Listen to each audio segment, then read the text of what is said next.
Hello LinkedIn, it's Tim here from Signage Live. I thought I'd take the opportunity to walk you through our boardroom as a customer or as someone who would be using digital signage.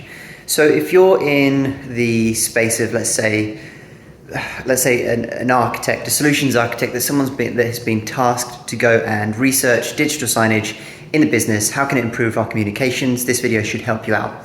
So first of all, to get started with, we've got our LG stretch screen here, which actually we use to just invite people to get to know our staff members. We've got a lot of remote workers, a lot of people who don't have a specific desk. This gives our team the opportunity to just understand who's in the business, what their roles are, and what they do within the company. Moving on from there, we actually utilize a bluefin device here. This is the 5 Series bluefin device running off a bright sign.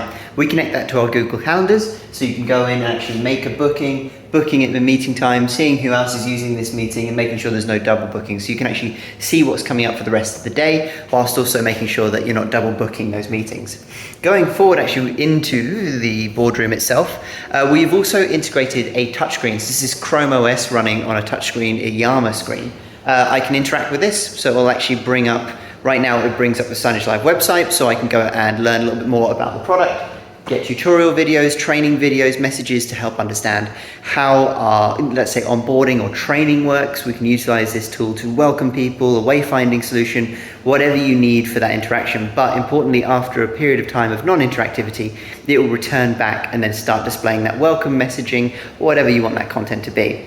Switching over here, we've then actually got a more of a corporate-centric, just a full screen portrait LG. This is an LG, the latest 6.0 model, so it supports things like web triggers, and it's got obviously a huge amount of processing power, so no problem doing that into multi-screen or anything like that. But again, the ability to put up things like safety instructional messages on those portrait screens is nice and easy. We have the same thing running on here on a bright sign. You can actually see the same content here in this corner is that content there. If I make a change there, it makes a change there. If I make a change there, it makes a change there. So from a content management perspective, really nice and easy, not too overly complex.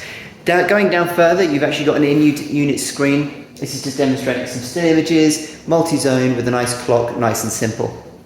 Going on further, we have our integration with BrightSign working on Nextmosphere. So with this Nextmosphere button, you basically got a whole range of choices. This is more of a demo unit, but I can use my Air button touch here to activate content. If you've got multiple products or items for training, let's say, you can have these identified by where they're placed on an RFID board, or light sensors if that's a little bit simpler for you. Going on, you have a BrightSign XC5.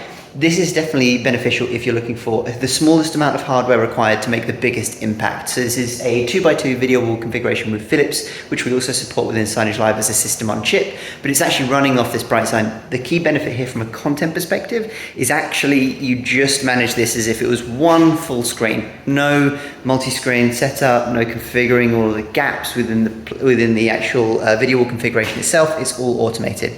Finally, then you also have a click share barcode device here. So this is the CX50 click share device, and this allows you to utilize those boardroom spaces to communicate exactly the same thing that you're communicating across the business. So that unified comms perspective.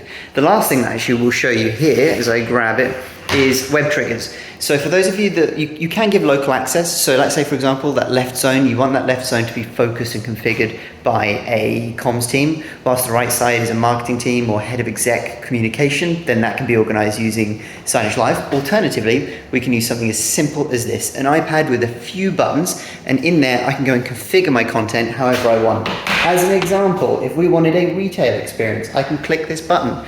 And what you'll see behind me, if I make sure I do click the button, behind me, all of the screens that we've just been talking about will change to reflect retail content.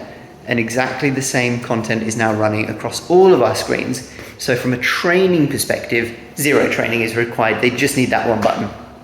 So that's it. Really quick overview of what is capable with digital signage, especially if you're looking at solutions architecture right now. You're looking at how to build out this way of allowing comms to flow through your business from start to finish. It is vital that you do this in a way that is easy to manage and is scalable based on what you're looking to do with the required support that you need as well. So if you've got any questions, do feel free to reach out to me. I understand that was a really long video, but hopefully that gives you a really good flavor of everything. If anything here's taken your interest and you want to delve into a subject specifically, let me know in the chat down below. I'll happily link in. We've got videos and features for everything in more depth on what we've talked about today.